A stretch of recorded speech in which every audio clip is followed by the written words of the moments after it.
Sementara itu pemerintah Kota Jakarta Pusat berencana melarang delman beredar di kawasan Monas. Kotoran delman dianggap menimbulkan bau tidak sedap karena kotoran kuda delman ini bercecer di jalan.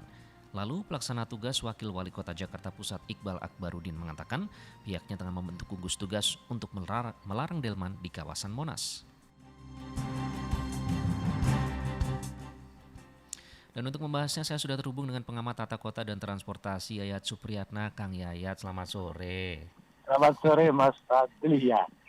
Sudah lama kita nggak ngobrol ya Kang Yayat, ada Iqbal nih di studio. Oh Iqbal, sorry ya. Lupa tadi saya saking ingin Fadli jadi Iqbal. Saking lamanya kita nggak ketemu nih Kang Yayat, kita ngobrolin Iya, ini saya juga baru delman ya. pulang umroh habis tadi Oh malam, gitu. jadi baru mendarat.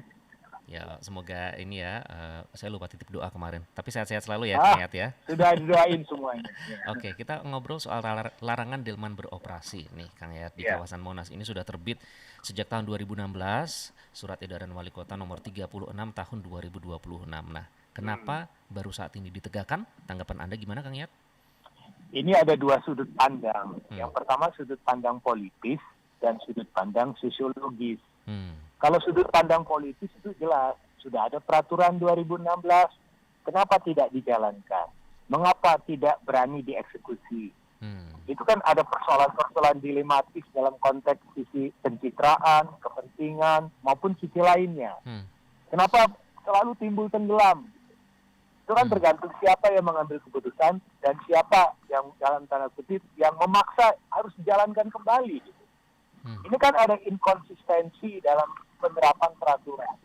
Jadi kesannya ini, dalam tanda kutip saya ya, peraturan dari 2016 kembali diterapkan di 2022. Itu seperti peraturan andilau, antara dilema dan kegalauan. Jadi ada, jadi kenapa tidak berani diimplementasikan? Sebetulnya kalau delman di tengah kota, itu ada di Kota Bogor, delman itu keliling kebun raya. Pertanyaannya, kotorannya itu nggak berjatuhan karena ada kantongnya. Di Bandung, di depan ITB itu ada delman yang keliling di taman di depan Taman Ganesha itu. Walaupun ada kotorannya, tapi juga ditampung. Nah, sekarang kan bagaimana mensosialisasikan teknis supaya kotoran itu tidak jatuh. Itu satu misalnya dari sisi kebersihan. Yang kedua, dari sisi transportasi. Delman itu bukan untuk angkutan publik perkotaan lagi yang membutuhkan kecepatan, ketepatan. Delman itu udah angkutan wisata, jadi angkutan khusus dia.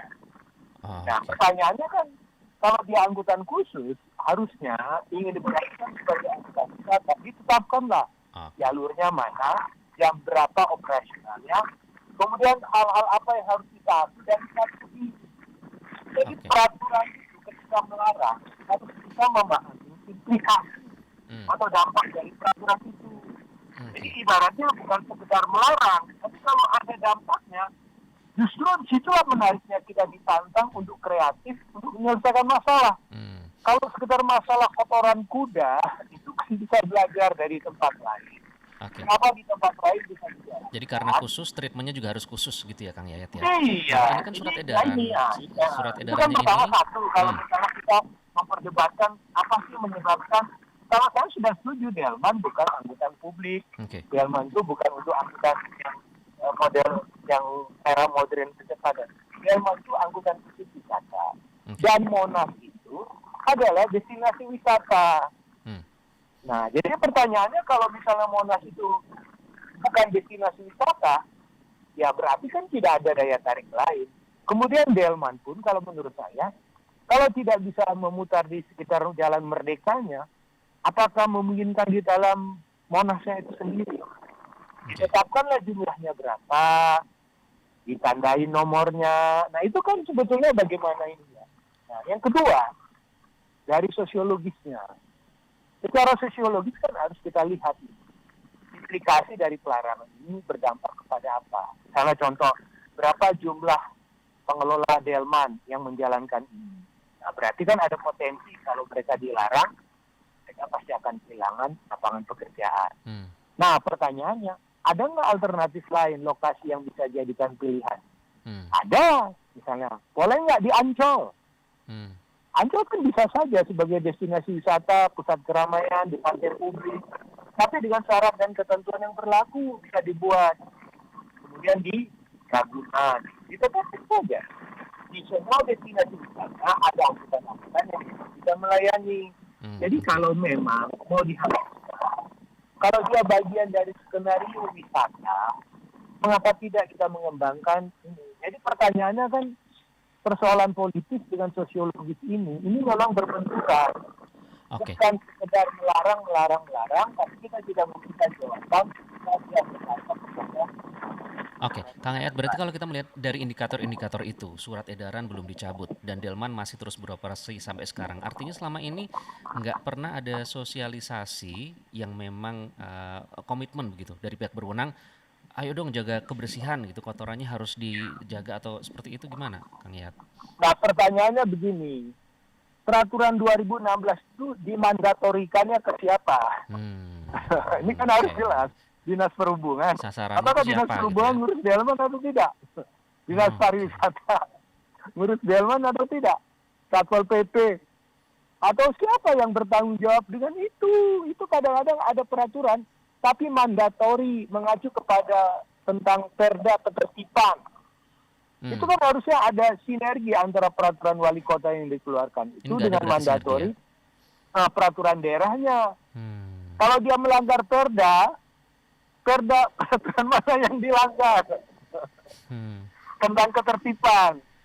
Sebutkan pasal dan ketentuannya, apakah Delman itu mengganggu ketertiban umum atau tidak. Kalau dia menyangkut kebersihan, siapa yang tanggung jawab? Dinas Lingkungan Hidup, dan ini bagaimana caranya gitu. Jadi kita kan lucunya begini, ada peraturan, tapi mandatori. Mandat itu diberikan kepada siapa? Itu kan nggak jelas. Jadi apalagi otoritasnya di tingkat wali kota. Wali kota itu kewenangannya administratif, bukan pengambil keputusan. Jadi keputusan itu ada di tangan gubernur. Wali kota adalah seperti sama dengan kepala dinas sebetulnya levelnya. Tapi pertanyaannya, dia otoritasnya administratif, sehingga dia membuatlah kebijakan. Tapi pertanyaannya, di tingkat operasional wilayah itu, siapa yang ditugaskan? Apakah ada Raja Delman oleh Dinas Perhubungan? Apakah ada Raja Delman? Itu kan selama ini berarti tidak ada pendataan dong, Kang Ayat? Pendataan berapa jumlah Delman? Nah, jumlahnya berapa? Kan Delmannya tergantung supply dan demand. Jadi kalau misalnya demand-nya tinggi, supply-nya terbatas, berarti orang masih butuh Delman gitu. Coba nanti tanyalah kepada publik, lakukanlah misalnya semacam jajak pendapat. Orang masih butuh Delman enggak? Mungkin orang mengatakan untuk publik perkotaan enggak lah, tapi untuk wisata ya bolehlah menjadi penciri. Tapi Delman yang lebih, kan banyak juga di kota-kota lain yang mengembangkan pola-pola ini. Jadi walaupun Jakarta maju, Delman itu kan bagian dari sejarah, sejarah transportasi, sejarah budaya. Jadi kita ini senangnya satu, senang menghilangkan masa lalu tanpa tahu masa depannya apa.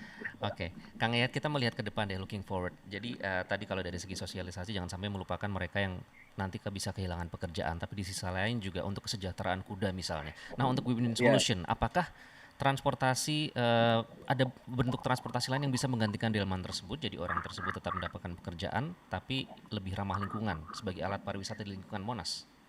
Ini dia yang mengambilkan wali kota Jakarta Pusat. Betul kan? Pertanyaannya, kalau dia dipindahkan, koordinasi dengan wali kota Jakarta Selatan bisa atau tidak? Atau misalnya dengan peraturan dengan badan usaha PT Pembangunan Jaya Ancol. Tentunya ini menjadi pertanyaan. Kalau dia untuk bukan angkutan publik, ya saya sependapat. Tapi ini dalam konteks wisata, kita juga perlu mempertimbangkan hal itu. Kalau saya mengatakan begini, di Kota Bogor misalnya ya, di Kebun Raya itu ada puluhan Delman yang memutarin Kebun Raya. Di tengah kota loh, ring 1. Ada istana presiden dan ada presiden di situ. Sama aja kan dengan Monas kan. Jadi pertanyaannya kan, dia hanya berlaku pada hari Sabtu dan Minggu. Nah, apakah delman itu hari Sabtu dan Minggu ketika Jakarta sepi, Jakarta tidak padat harus dihilangkan misalnya? Mengganggunya di mana misalnya? Pertanyaannya kan begitu. Kalau dia memang ada persoalan-persoalan lingkungan, ya persoalan kan lebih berbahaya kotoran kuda atau bahaya dari knalpot, misalnya polusi udaranya. Ya kan? Nah, jadi kita harusnya lebih bijaklah menyikapi persoalan ini, sehingga ketika kita memutuskan, kenapa sih orang yang paling kecil yang paling dikorbankan? Ini secara sosiologis lah ya.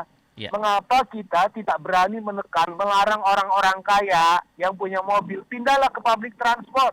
Larang tuh mobil masuk ke itu misalnya kan. Bentuklah kan ganjil genapnya. Kenapa ganjil genap orang banyak melanggar yang polusi udaranya lebih tinggi. Sementara yang ini delman hanya sekedar kotorannya saja dianggap ketinggalan zaman. Padahal mereka itu orang. Nanti kita di sesi lain kalau gitu kita berbicara. Iya. Ini hanya sekedar sudut pandang saja. Baik. Bagaimana pendekatan secara sosiologis maupun secara politis itu menjadi bahan pertimbangan bagi kita. Baik. Melarang boleh, tapi tidak menutup segala bentuk inovasi baru. Itu aja. Itu kuncinya. Terima kasih ya Kang Yayat sudah bergabung. Sama-sama. Sehat-sehat selalu. Nanti kita undang lagi kapan-kapan ngobrolin topik-topik menarik. Terima kasih. Itu tadi pengamat tata kota dan transportasi Yayat Supriyatna. Terima kasih atas waktunya. Salam sehat dan selamat kembali beraktivitas.